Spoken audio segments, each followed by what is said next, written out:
आयु विभाजन में पहला लिख लीजिए दीर्घायु। दीर्घायु में लिखिए लग्नेश और अष्टमेश दोनों चर राशि में। लग्नेश और अष्टमेश दोनों चर राशि में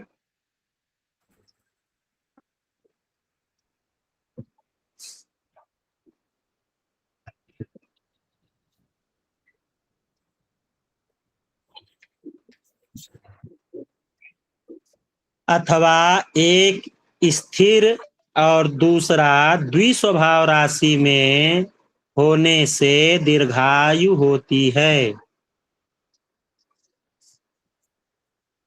लग्नेश और अष्टमेश दोनों चर राशि में अथवा एक स्थिर राशि और दूसरा द्विस्वभाव राशि में होने से दीर्घायु होती है।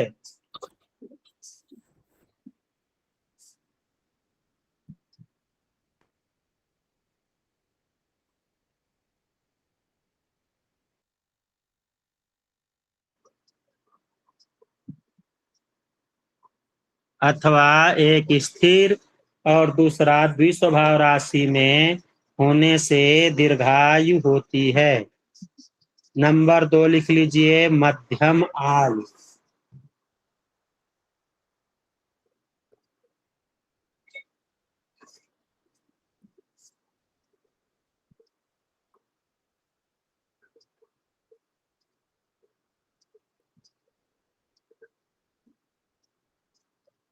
अच्छा, पहला नियम अल्पायु के लिए था ये? नहीं, पहला नियम दीर्घायु था। दीर्घायु। पहला दीर्घायु, दूसरा मध्यम आयु। मध्यम आयु जी। अच्छा, दोनों द्विस्वभाव में अथवा लग्नेश दोनों द्विस्वभाव में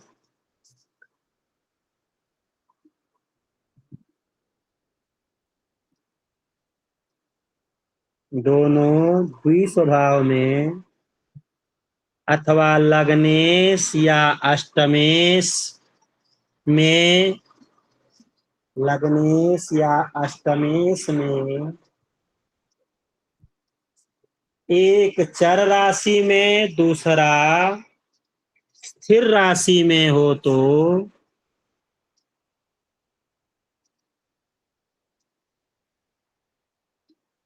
एक चर राशि में दूसरा स्थिर राशि में हो तो मध्यम आयु होती है।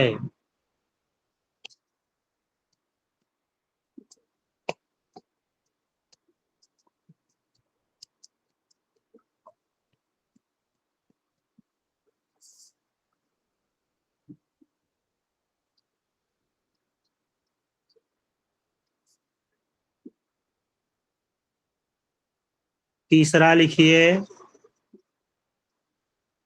अल्पायु।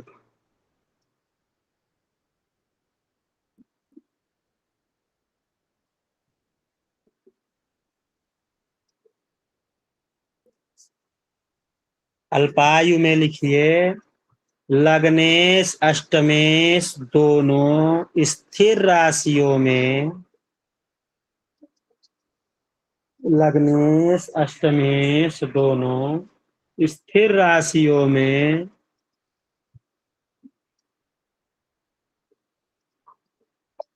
अथवा दोनों में एक चर राशि और दूसरा द्विस्वभाव राशि में हो तो लग्नेश अष्टमेश दोनों स्थिर राशियों में अथवा दोनों में एक चर राशि और दूसरा द्विस्वभाव राशि में हो तो भी अल्पायु होती है।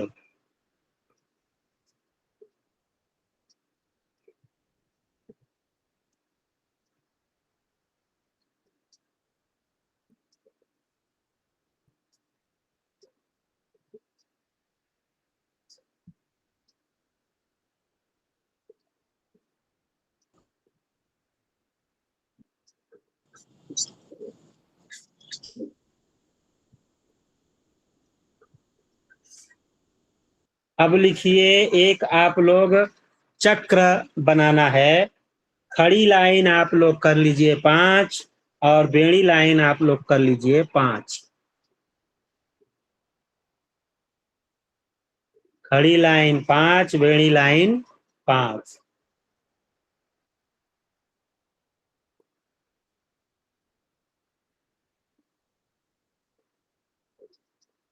पहले खाना में लिख लीजिए दीर्घायु, दूसरे में मध्यम आयु, तीसरे में अल्पायु और चौथे में लिख लीजिए आयु विचाराश्रयी दो ग्रह। आयु विचाराश्रयी दो ग्रह। गुरुदेव फिर से बताइएगा। आयु विचाराश्रयी, आयु विचाराश्रयी दो ग्रह। गुरुजी शुरू से बोल दीजिए। पहले में दीर्घायु, दूसरे में मध्यम आयु, तीसरे में अल्पायु, चौथे में आयु विचाराश्रयी दो ग्रह।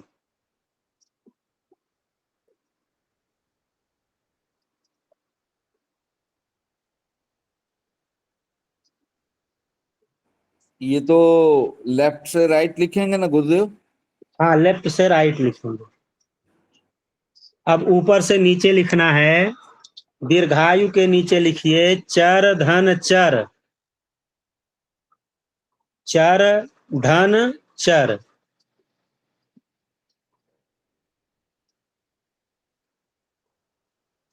उसके नीचे वाले में लिखिए स्थिर धन द्विस्वभाव। दीर्घायु में ही नीचे लिखिएगा दूसरी लाइन में स्थिर धन द्विस्वभाव।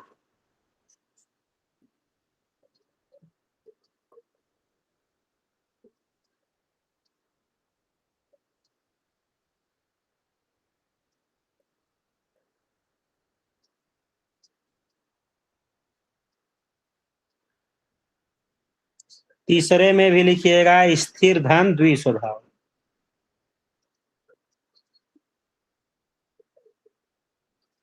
अब मध्यम आयु के नीचे लिखिए चर धन स्थिर।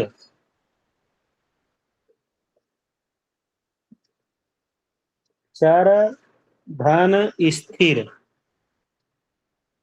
दूसरी लाइन में लिखिए स्थिर धन चर।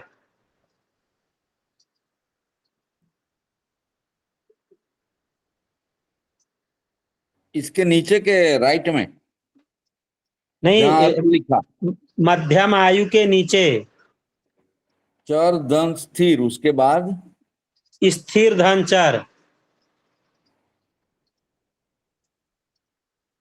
धन्यवाद गुरुदेव। वही चीज है, वो पहले हो गया है, वो बाद में हो गया है, इसलिए कि एक राशि चर है, दूसरी स्थिर है, और दूसरी राशि मान लीजिए स्थिर हो गई है, चर हो गई। ठीक है। और तीसरे लाइन में नीचे उसी के लिखिए मध्यम आयु में द्विस्वभाव धन द्विस्वभाव। द्विस्वभाव धन द्विस्वभाव।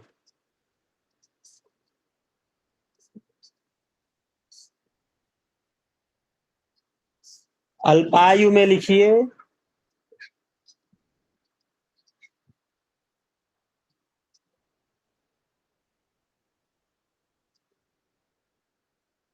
अल्पायु में लिखिए चर धन द्विस्वभाव।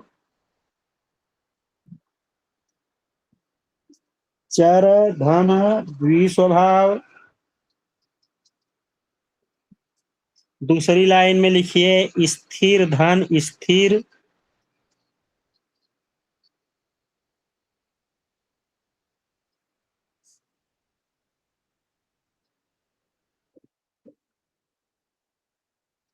स्थिर धन स्थिर हो गया। तीसरी लाइन में लिखिए द्विस्वभाव धन चर।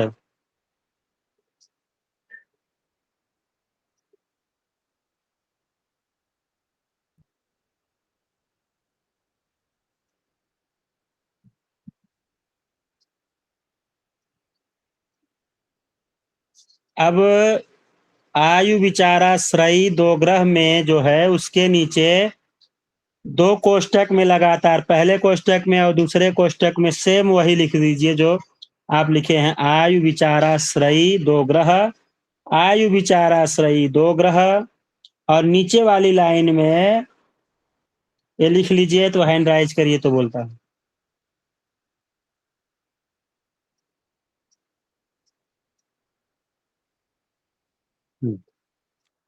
तीसरी लाइन में लिखिए आयु विचाराश्रयी भूत जो दो ग्रह, भूत जो दो ग्रह।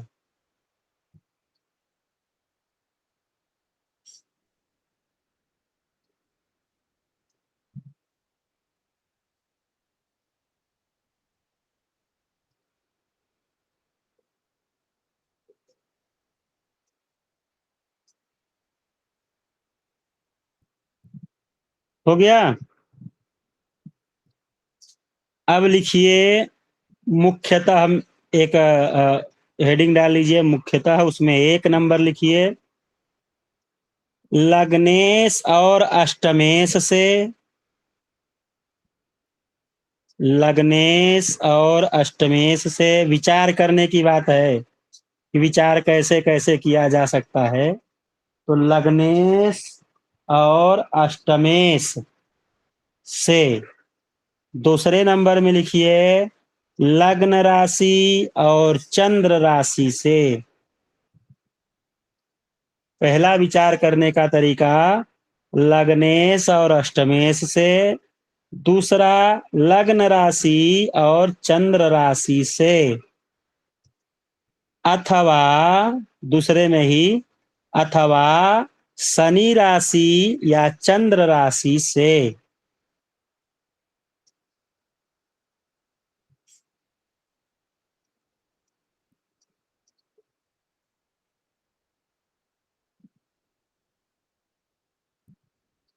तीसरा लिख लीजिए लग्न और होरा लग्न से, लग्न और होरा लग्न से।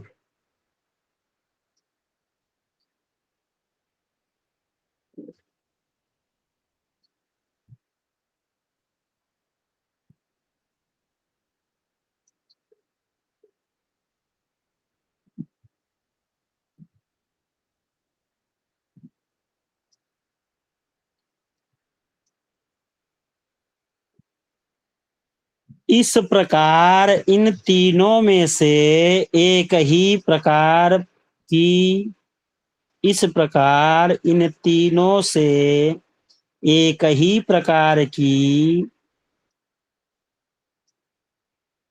प्राप्त आयु प्रमाणित कही गई है।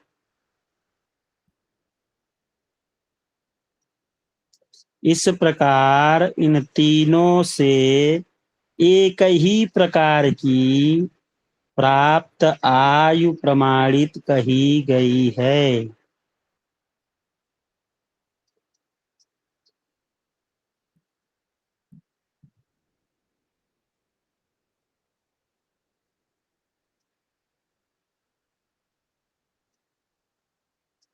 मान लीजिए तीनों से दीर्घायु योग प्राप्त हो रही है, तीनों से दीर्घायु, तीनों से दीर्घायु योग की प्राप्ति हो रही है।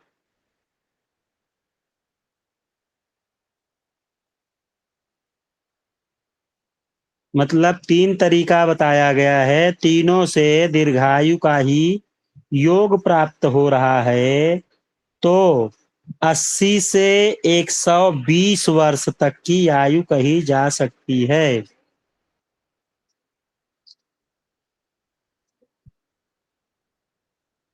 80 से 120 वर्ष तक की आयु कही जा सकती है।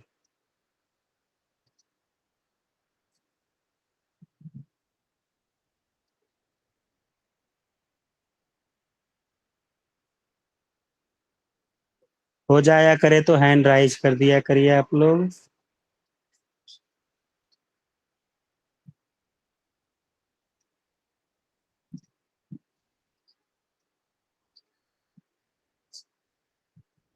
एक 80 से 120 वर्ष तक की आयु कही जा सकेगी। मध्यम खंडित दीर्घायु, मध्यम खंडित दीर्घायु, मध्यम खंडित मतलब तीनों में से अगर कोई ऊपर नीचे हो रहा है तो मध्यम खंडित दीर्घायु 72 से 108 वर्ष तक, 72 से 108 वर्ष तक।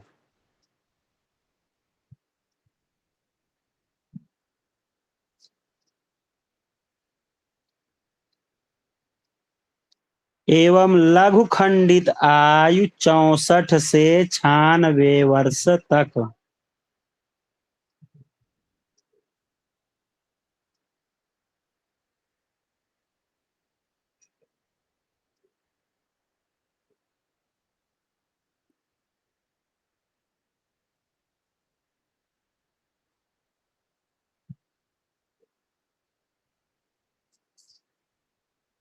ग्रहों की अति विचित्र स्वराशि, ग्रहों की अति विचित्र स्वराशि, उच्च राशि, वर्गोत्तम आदि,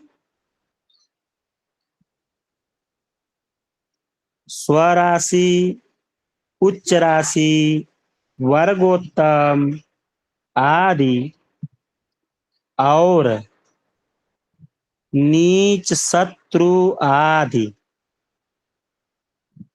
और नीच शत्रु आदि स्थितियों से समझकर आयु होनी चाहिए।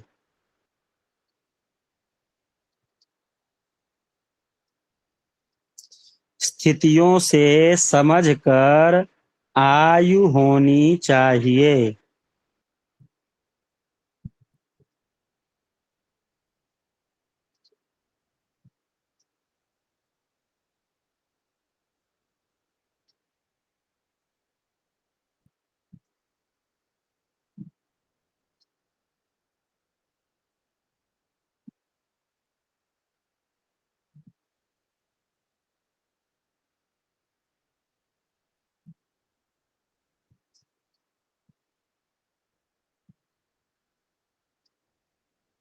हो गई। इसी प्रकार यदि उक्त तीनों विचार पद्धति से, इसी प्रकार यदि उक्त तीनों विचार पद्धतियों से, पद्धतियों से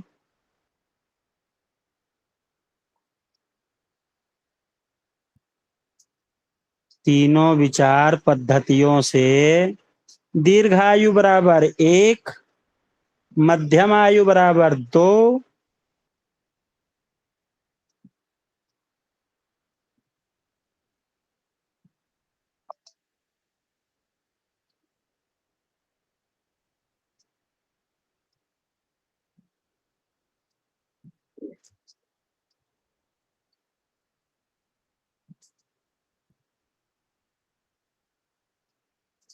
इस प्रकार से मध्यम आयु, इस प्रकार से मध्यम आयु खंड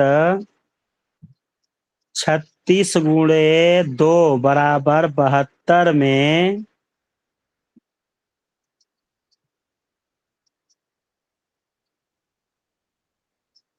इस प्रकार मध्यम आयु खंड 36 गुणे 2 बराबर 72 में मध्यम आयु में, मध्यम आयु में एक खंड दीर्घायु, एक खंड दीर्घायु उपलब्धि से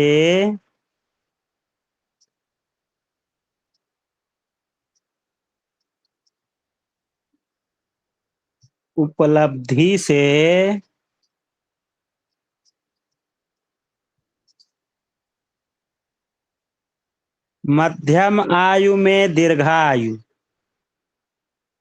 मध्यम आयु में दीर्घायु 64 या 72 या 80 तक की आयु की सत्ता समझी जा सकेगी। 64, 72 और 80, 64 या 72 या 80 तक की आयु सत्ता समझी जा सकेगी।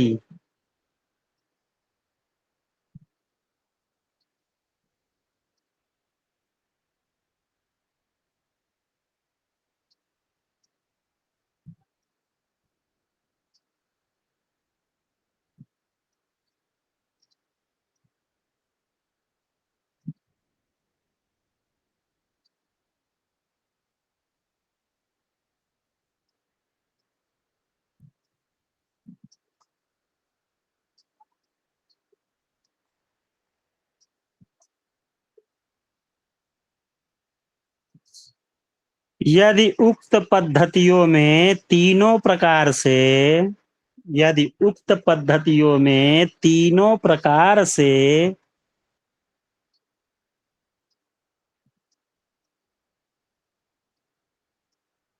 अल्पायु की प्राप्ति होती है तो,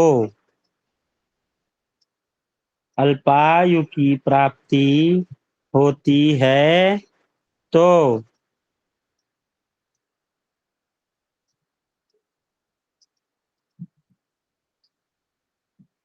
अल्पायु 40, 36, 32 में भी, अल्पायु 40, 36 और 32 में भी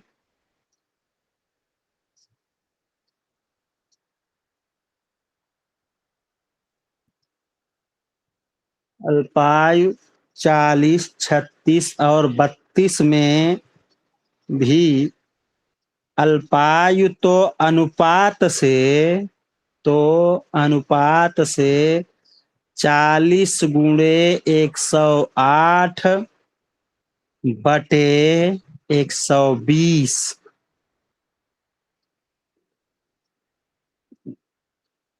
40 गुणे 108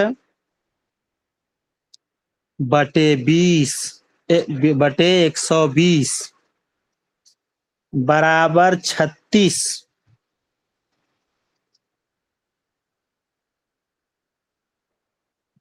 बराबर 36। तारतम्य से आयु, तारतम्य से आयु मान समझा जा सकेगा।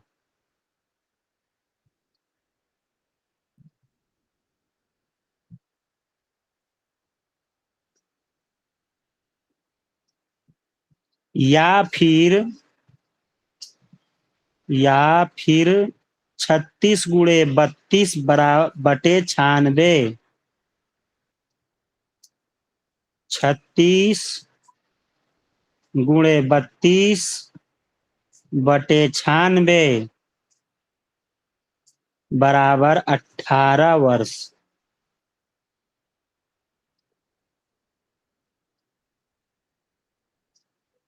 बराबर 18 वर्ष।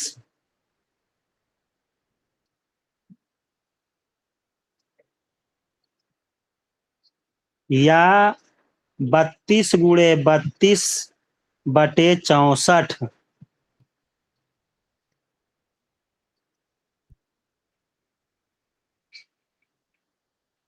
32 गुणे 32 बटे 64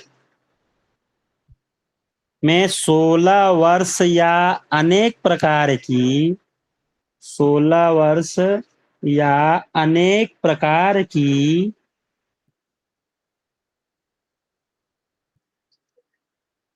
ग्रह स्थितियों में से भी ग्रह स्थितियों से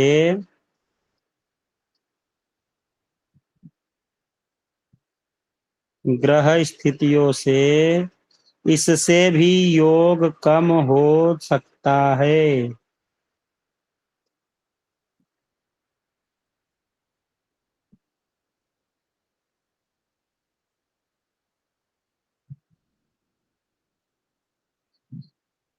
इससे भी योग कम हो सकता है।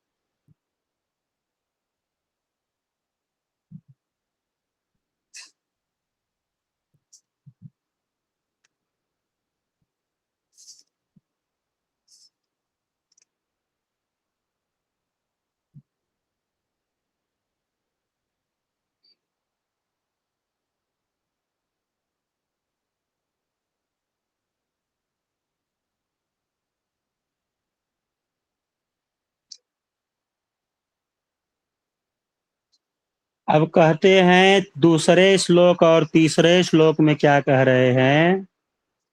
दूसरे और तीसरे श्लोक में कह रहे हैं तदिसी तुस्तत्र गताः पापिनस्तेन संयुताः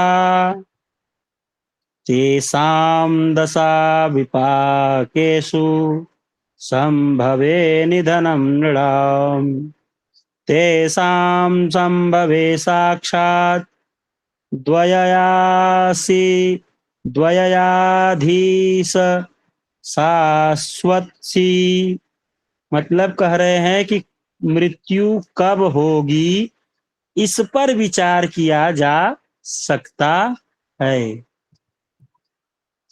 इस पर विचार करने योग्य बात कह रहे हैं। तो कह रहे हैं मारक स्थान स्थित राशि के स्वामी मारक स्थान स्थित, मारक स्थान कौन है, द्वितीय और सप्तम।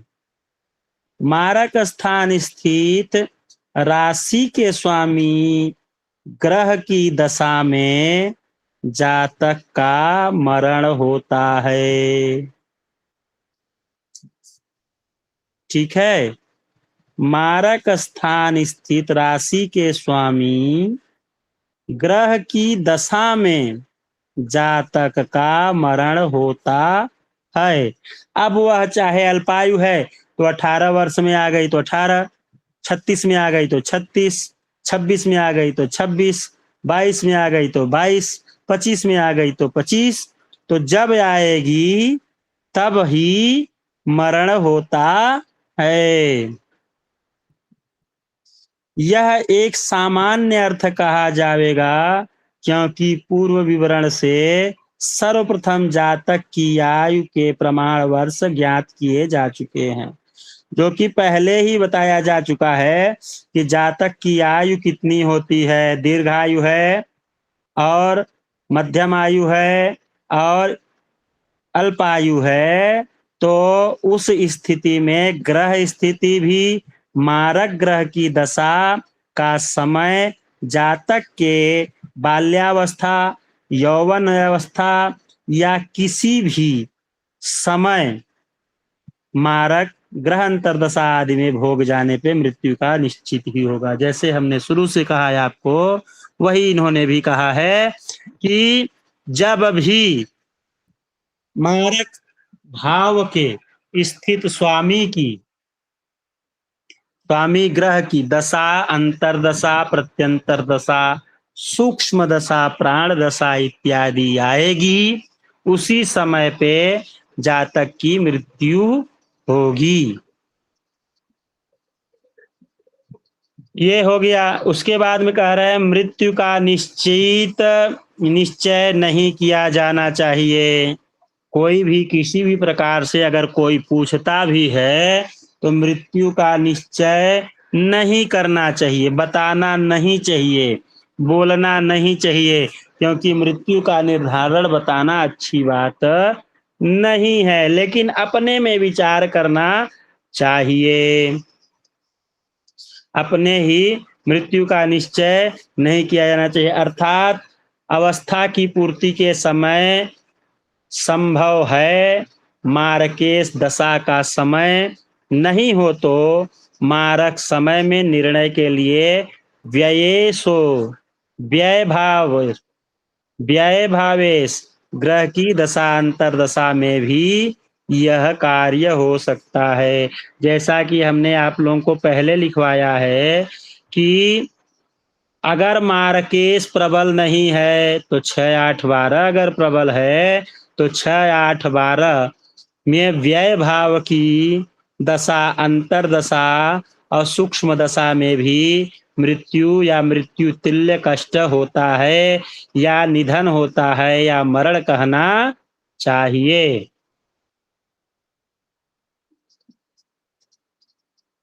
जिगीश जी, नवल जी, अष्टभुजा जी, समझ में आया? सुनील जी? जी गुरुदेव, समझ तो आ रहा है। हम्म। गुरुदेव ये अध्याय कौन सा चल रहा है? ये आयु अध्याय प्रथम है आयुर अध्याय है।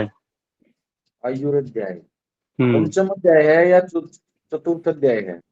उसमें चतुर्थ पंचम कहाँ से आ गया? आयुर अध्याय में खोलिए, आयुर अध्याय में तीसरा श्लोक हुआ है। पंच भाव दशा फल।